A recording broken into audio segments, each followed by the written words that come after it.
एक बड़ा राज्य है, प्रसिद्ध है, वैभवशाली है। उसकी राजधानी में है एक पौराणिक मंदिर जो कि हजारों सालों से वहाँ के लोगों का आस्था का केंद्र है। लेकिन उसके बाद एक हमलावर राजा उस राज्य पर हमला करता है। इस युद्ध में हमलावर शासक की जीत होती है। हमलावर शासक उस शहर में कदम रखता है और सबसे पहले वो उस मंदिर जाता है। उस मंदिर में वो नमाज पढ़ता है और उसके बाद से बन जाता है वो एक मस्जिद। कथा सुननी है।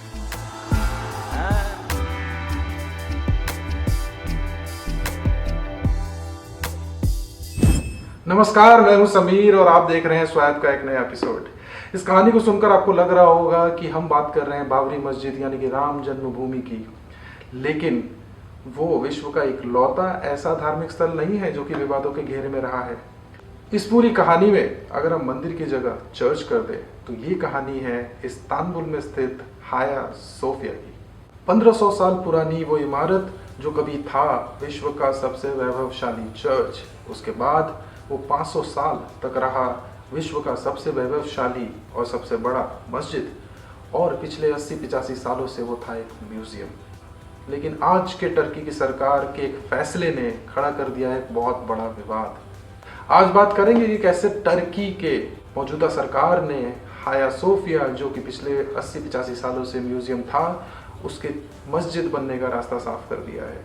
मामला कोर्ट तक भी पहुंचा, लेकिन कोर्ट ने वो रास्ता साफ कर दिया और बहुत दशकों बाद पहली बार वहां पर नमाज अदा की गई और लाखों की भीड़ उमड़ पड़ी। लेकिन इससे फैसले से बहुत बड़ा विवाद खड़ा हो गया है पूरे विश्व में। आज के एपिसोड में हम ये चर्चा करेंगे क्या है हाया सोफिया की हिस्ट्री, क्यों उठा है ये विवाद और क्यों ये पूरे विश्व में क्रिश्चियन वर्सेस मुसलमान का एक वैश्विक झगड़े का कारण बन सकता है, और सबसे ज़रूरी ये भी बात करेंगे कि इसमें हमारे लिए सोचने वाली क्या बात है। इसके पहले कि हम आपको बताएं कि टर्की में क्या फैसला लिया गया है जिससे विवाद खड़ा हुआ है, आपको ये बता देते हैं कि हाया सोफिया की हिस्ट्री क्या है। तो शुरू से शुरू करते हैं। बात सन 360 की है, जब यूरोप में रोमन साम्राज्य था। रोमन साम्राज्य का एक राज्य था बिजेंटाइन, और बिजेंटाइन का कैपिटल था कॉन्स्टेंटिनोपल। वो कॉन्स्टेंटिनोपल जो आज के इस्तांबुल का हिस्सा है। इस्तांबुल पूरे विश्व का इकलौता शहर है जो 2 कॉन्टिनेंट्स में है। वो हिस्सा जो कॉन्स्टेंटिनोपल था वो आज भी यूरोप में है, और इस्तांबुल का बाकी हिस्सा एशिया में। तो उस जमाने में वहाँ के सम्राट कॉन्स्टेंटिन ने कॉन्स्टेंटिनोपल में बनाया एक चर्च। जी नहीं, ये वो इमारत नहीं है जो आज आप देख सकते हैं। ये चर्च बनाया गया था और पूरे विश्व के क्रिश्चियनों के लिए एक बहुत बड़ा धार्मिक स्थल बन गया था। लेकिन एक लड़ाई के बाद सन 404 में इस चर्च को जला दिया गया। ये चर्च एक बार फिर से बनाया गया, लेकिन एक विवाद या झगड़े के कारण एक बार फिर से सन 515 में इस चर्च को जला दिया गया। इसके बाद वहाँ के सम्राट जस्टिनियोस ने एक फैसला लिया कि वो एक बड़ा चर्च बनाएंगे उसी जगह पर, और इसके लिए उन्होंने विश्व के 2 सबसे बड़े आर्किटेक्ट्स को बुलाया, जिनके नाम थे एंथोनियोस और इसिदोरोस। जस्टिनियोस का सपना था कि वो एक ऐसा चर्च बनाए जो ना कभी बना हो ना कभी बन पाए। सालों की मेहनत के बाद सन 537 में आखिरकार वो चर्च बन के तैयार हो गया, जिसका नाम रखा गया द हाया सोफिया। बड़ी गुंबद वाला ये विशाल चर्च, जिसके अंदर जड़े थे सोने चांदी। जो भी इसको देखता उसकी वैभव से अचंभित रह जाता। ग्रीक में हाया का मतलब होता है होली यानी कि पवित्र, और सोफिया का मतलब होता है विवेक यानी कि विजडम। और उसके बाद 1000 सालों तक ये क्रिश्चियंस के होली विजडम का बन गया गढ़। उस वक्त वेस्टर्न एशिया में और पूरे सेंट्रल एशिया में था ऑटोमन अंपायर, जिसे कि हिंदी और उर्दू में कहते हैं उस्मानिया साम्राज्य। वो भी बहुत स्ट्रॉन्ग, बहुत बड़ा साम्राज्य था जो पूरे अरब वर्ल्ड पर जिसका राज था। ऑटोमन अंपायर के बहुत सारे राजाओं की ख्वाहिश रही कि वो अपना साम्राज्य यूरोप में भी बढ़ाएं, लेकिन उनके और कॉन्स्टेंटिनोपल के बीच से बहती थी द बॉस्फोरस, वो जलमार्ग जो कि सी ऑफ मार्मरा को ब्लैक सी से जोड़ती है। ऐसे जलमार्ग को अंग्रेजी में कहते हैं स्ट्रेट। बॉस्फोरस के एक तरफ था ऑटोमन साम्राज्य और दूसरी तरफ था कॉन्स्टेंटिनोपल, और कॉन्स्टेंटिनोपल की रक्षा करती थी ऊंची और मजबूत दीवारें, जिन्हें कि अभेद्य यानी कि इनविंसिबल माना जाता था। ऑटोमन अंपायर के बहुत शासकों ने प्रयास किए कॉन्स्टेंटिनोपल को जीतने की, लेकिन विफल रहे। लेकिन सन 1451 में आया एक 21 वर्ष का युवा शासक मेहमेट II, जो कि टर्किश में कहते हैं मेहमेत, जो आखिर में तो इस युवा शासक की जिद थी कि वो कॉन्स्टेंटिनोपल को जीत के रहेगा और हाया सोफिया पे अपना परचम लहरा के ही रहेगा। उसके बाद उन्होंने कॉन्स्टेंटिनोपल पे हमला किया और 57 दिन के भीषण युद्ध के बाद आखिरकार कॉन्स्टेंटिनोपल की दीवारें ढह गई और मेहमेद की जीत हुई। मेहमेद ने शहर में कदम रखा और कहीं और जाने से पहले वो सबसे पहले गए हाया सोफिया। वहां उन्होंने नमाज पढ़ी और उसके बाद उस चर्च के इर्द गिर्द 4 मीनारें बनवाई गई और बन गया वो विश्व का सबसे वैभवशाली मस्जिद दी आया सोफिया, जिसे कि आज हम ब्लू मॉस्क के नाम से भी जानते हैं। उस जमाने से ये क्रिश्चियन और मुसलमानों का वैश्विक झगड़े का कारण रहा है। यहाँ आपको एक बड़ी रोचक बात बताते हैं। हाया सोफिया के मस्जिद बनने से पहले पूरे विश्व में ज़्यादातर मस्जिदों में गुंबद स्ट्रक्चर नहीं होता था। अगर आप देखें तो मक्का मस्जिद में भी कोई गुंबद नहीं है और पौराणिक बहुत ऐसे मस्जिद है जहाँ गुंबद बनाने का कोई स्ट्रक्चर नहीं था। लेकिन हाया सोफिया के मस्जिद बनने के बाद विश्व के बहुत सारे देशों में उस स्ट्रक्चर को अपनाया गया और आज आप देख सकते हैं कि विश्व के ज़्यादातर मस्जिदों में गुंबद ज़रूर बना होता है। देखिए समय के साथ क्या क्या बदलता है। आज के ज़माने में हम एक मस्जिद इमेजिन नहीं कर सकते बिना गुंबद के और हम एक चर्च इमेजिन नहीं कर सकते गुंबद के साथ। लेकिन समय बदलता है और समय के साथ आर्किटेक्चर भी बदला। खैर मेहमेद के शासन के बाद सालों साल बीते, बहुत कुछ घटा इस बीच में। उसके बाद विश्व युद्ध भी हुआ और उसके बाद टर्की को मिली आज़ादी। आज का जो हम टर्की देखते हैं उसकी स्थापना हुई और उसके पहले शासक मुस्तफ़ा कमाल अतातुर्क। अतातुर्क का यह सपना था कि टर्की एक सेकुलर देश रहे, इसलिए उन्होंने फैसला किया कि टर्की का कोई स्टेट रिलीजन नहीं होगा। एक ऐसा देश जहां पर हर धर्म को मानने की इजाज़त होगी और हर धर्म का बराबर सम्मान किया जाएगा। और इसी के मद्देनज़र उन्होंने हाया सोफिया, जो कि अब 500 सालों से मस्जिद था, उसको एक म्यूज़ियम में बदल दिया। इस फैसले से बहुत सारे टर्की के कट्टरवादी लोग खुश नहीं थे और बहुत सालों तक ये विवाद चलता रहा। लेकिन सन 2020 में कुछ हफ्तों पहले वहाँ की सरकार ने फैसला किया कि हाया सोफिया को एक बार फिर से मस्जिद बना दिया जाए और इसी से खड़ा हो गया एक बहुत बड़ा विवाद। अब आप समझ गए होंगे कि क्यों ये फैसला और क्यों हाया सोफिया पूरे विश्व में क्रिश्चियन बनाम मुसलमानों की लड़ाई का एक बहुत बड़ा कारण बन सकता है। कहा जाता है कि रशिया में क्रिश्चियनिटी हाया सोफिया के बाद और हाया सोफिया के वैभव के कारण बढ़ी और इसका असर ये देखने को मिल रहा है कि इस फैसले पर पहली बार दशकों में रशिया और अमेरिका एक तरफ खड़े दिख रहे हैं। पर सिर्फ यही कारण नहीं है जो चिंता जाहिर की जा रही है कि ये विश्व शांति के लिए खतरा हो सकता है। टर्की के करंट प्रेसिडेंट अर्दगॉन ने ऐसे बहुत सारे और फैसले लिए हैं और बहुत सारे ऐसे स्टेटमेंट्स दिए हैं जिससे कि एक बहुत बड़ा खतरा पैदा होने की शंका है। कौन है ये अर्दगॉन?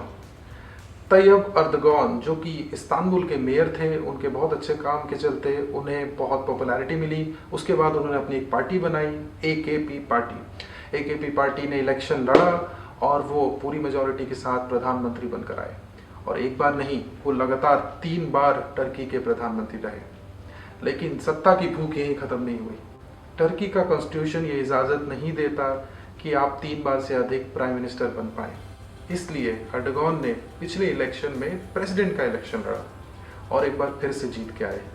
जीत के तो आए, लेकिन प्रेसिडेंट के पास वो पावर नहीं थे जो प्राइम मिनिस्टर के पास होते हैं। तो उन्होंने कॉन्स्टिट्यूशन में बदलाव किए, अमेंडमेंट्स किए और प्राइम मिनिस्टर के सारे पावर प्रेसिडेंट को दे दिए गए और इस तरह से एक बार फिर से टर्की का पूरा शासन अर्दगॉन के हाथ में आ गया। शासन तो अर्दगॉन के हाथ में आ गया, लेकिन पिछले कई वर्षों में उनकी पॉपुलैरिटी घटी।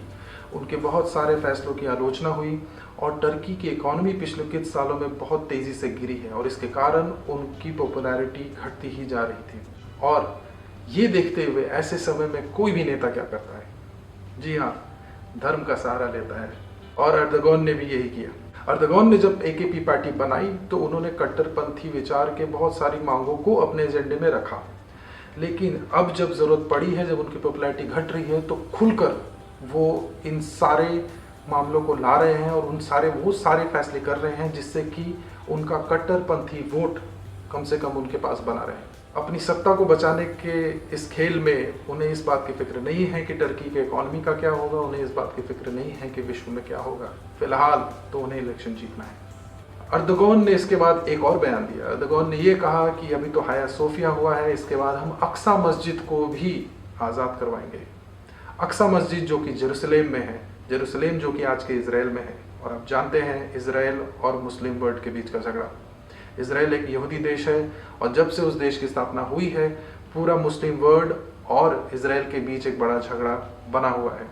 जेरूसलेम एक ऐसा विवादित शहर है जिस पे यहूदी भी अपना दावा करते हैं, जिस पे क्रिश्चियन भी अपना दावा करते हैं और मुसलमान भी अपना दावा करते हैं।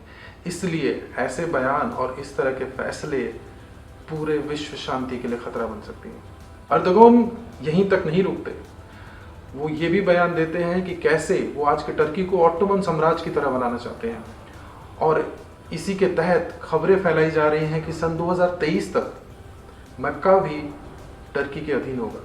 इससे अरब वर्ल्ड में भी खलबली मची है। लेकिन अर्दोगन मानते हैं कि ऑटोमन एम्पायर के असली उत्तराधिकारी होने के नाते वो हैं इस्लाम के सबसे बड़े झंडा बरदार और वो इसे बनाना चाहते हैं मुसलमानों का एक वैश्विक मुद्दा। खैर, ये है टर्की की राजनीति से जुड़ा एक फैसला जिससे कि यूरोप इन्वॉल्व है और इजराइल इन्वॉल्व है और बाकी क्रिश्चियन वर्ल्ड इन्वॉल्व है। इसमें हमारे लिए सोचने वाली क्या बात है? तो हमारे आसपास के देशों से और हमारे देश से इस फैसले को जिस तरह का समर्थन मिल रहा है वो हमारे लिए सोचने वाली ही बात नहीं है, चिंता का भी विषय है।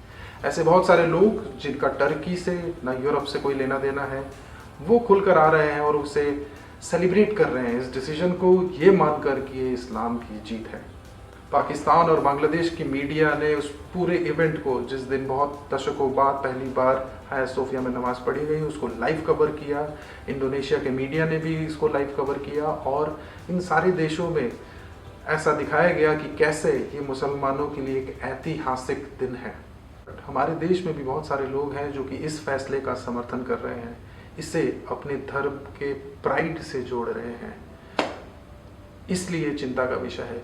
किसी ज़माने में किसी राजा ने दूसरे राज्य पे कब्जा किया और वहाँ पर उनका धार्मिक स्थल तोड़ा। वो उस राजा के लिए साम्राज्य बढ़ाने का जरिया हो सकता है, वो किसी के धर्म का गौरव कैसे हो सकता है? लेकिन सियासतदानों से बच के रहिए, वो आपको यही समझाना चाहेंगे कि ये जो कुछ भी हो रहा है धर्म के लिए हो रहा है। आप सोच रहे होंगे कि हो सकता है कि कुछ लोग यहाँ वहाँ इस बात का समर्थन कर रहे हो, हाया सोफिया वाली बात का समर्थन कर रहे हो, तो आप इसे इतना बड़ा मुद्दा क्यों बना रहे हैं? तो आपको बता दें कि चिंता का कारण है और ये सिर्फ कुछ लोगों की बात नहीं है। उसके लिए आपको देखना होगा ये ट्वीट।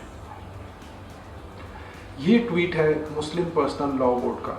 मुस्लिम पर्सनल लॉ बोर्ड जो कि एक संगठन है, मुसलमानों का संगठन है जिसमें धर्मगुरु भी हैं और कुछ नेता भी हैं।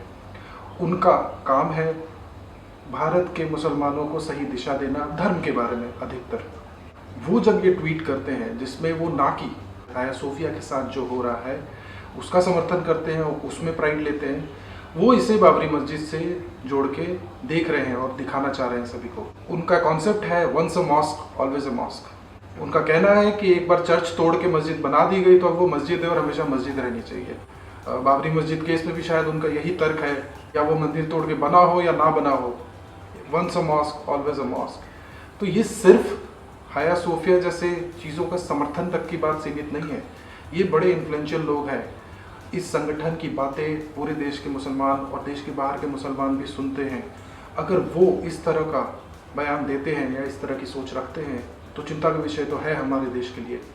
तो ऐसी मानसिकता रखने वाले संगठन और लोगों से हमारा बस एक साधारण सा सवाल है, कल भगवान ना करे कि कोई संगठन या कोई देश किसी मस्जिद को तोड़कर चर्च बना दे या कोई और धार्मिक स्थल, तो क्या आप फिर भी यही जवाब देंगे? इसी कॉन्सेप्ट पे कायम रहेंगे? कल अगर कोई कहे once a church is always a church, तो फिर आपका क्या जवाब होगा? और अगर आपका यही जवाब होगा तो आप समझ लें कि हम किस दिशा में जा रहे हैं। इसलिए जब अगली बार कोई आपको इस तरह की बातें बताए, समझाए, तो सोचिएगा ज़रूर कि एक धर्म के पवित्र स्थल तोड़कर दूसरे धर्म का स्थल बनाना कितना सही है, और उस पर गर्व करना और ये कहना कि आज तो आपने बना लिया है पर ज़्यादा दिन टिक नहीं पाएगा, किस तरह का संदेश देता है समाज में। जब भी पौराणिक स्थलों की बात आती है तो ये भी बात उठती है कि जो पुराने काल में हुआ सो हुआ, उसको मिटाया नहीं जा सकता है। जी हाँ, एक समय ऐसा था जब बड़े बड़े राजा अपना साम्राज्य को फैलाने के लिए दूसरे राज्यों पे अटैक करते थे। खून की नदियां बहती, लेकिन उनका तो एक ही ध्येय था कि अपना साम्राज्य बढ़ाना है। और उस दौरान बहुत सारे धार्मिक स्थल तोड़े भी गए और हम सब जानते हैं। लेकिन तभी उस बात को आज की तारीख में, उस एरा को आज की तारीख में हम मिडाइवल माइंडसेट कहते हैं। Medieval era with a medieval mindset, मध्यकालीन सोच। अब पिछले 100 सालों में पूरे विश्व में ज़्यादातर देशों ने यह प्रयास किया है कि साम्राज्य बढ़ाने का यह सिलसिला कम हो और विश्व में शांति बनी रहे। ऐसे मुद्दों को ना उठाया जाए जिससे कि अशांति फैले। लेकिन आज अगर इन बातों का समर्थन होता और ऐसे बड़े संगठनों द्वारा समर्थन होता है तो ये ज़रूर चिंता का विषय है। इतिहास में जो हुआ ना उसको बदला जा सकता है, ना उसको भुलाया जा सकता है। लेकिन आप इतिहास के किन पन्नों पर गर्व करते हैं, ये ज़रूर हमारा भविष्य तय करता है। तो सियासतदानों की बातों में ना आए और इन राजनीतिक खेलों को समझें, इसको अपने धर्म से जोड़कर ना देखें। चलते चलते जब इतिहास और इतिहास पर गर्व करने की बात होती है तो एक और बात आपको बताते हैं किस तरह आज का ब्रिटेन का जो युवा है, आज के ब्रिटेन के जो लोग हैं, वो अपने पूर्वजों के उस कॉलोनाइजेशन की हिस्ट्री पे गर्व नहीं कर रहे हैं। और इस बात को जताने के लिए उन्होंने एक मुहिम शुरू की है ब्रिटेन में, जिसके बारे में आने वाले एपिसोड में आपको डिटेल में बताएंगे कि ऐसा क्या कर रहा है ब्रिटेन का युवा और ब्रिटेन की आज की जनता, जो कि एक बहुत ही सराहनीय कदम है और हमारे देश में भी उससे सीखने और सोचने वाली बातें हैं। तो ज़रूर आपको बताएंगे आने वाले एपिसोड में इसके बारे में। पर फिलहाल के लिए इतना ही, इस एपिसोड में बस इतना ही। अगर आपको एपिसोड अच्छा लगा हो, हाया सोफिया की हिस्ट्री जानकर आपको अच्छा लगा हो और उसका हमारे समाज पर क्या इम्पैक्ट हो सकता है या हो रहा है, अगर आपको ये सब जानकारी अच्छी लगी हो तो इस चैनल को ज़रूर सब्सक्राइब करें, हमारे वीडियो को लाइक करें, शेयर करें और नोटिफिकेशन बटन ज़रूर दबाएं, ताकि अगली बार जब हम वीडियो डालें तो आपको नोटिफिकेशन मिल जाए कि हमारा नया वीडियो आ गया है। तब तक के लिए नमस्कार, जय हिंद। अच्छी बात बोली, आपको अच्छी लगी तो ऐसे थोड़ा मार दीजिए हाथ, आप थोड़ा सा मार दीजिए, मार दीजिए।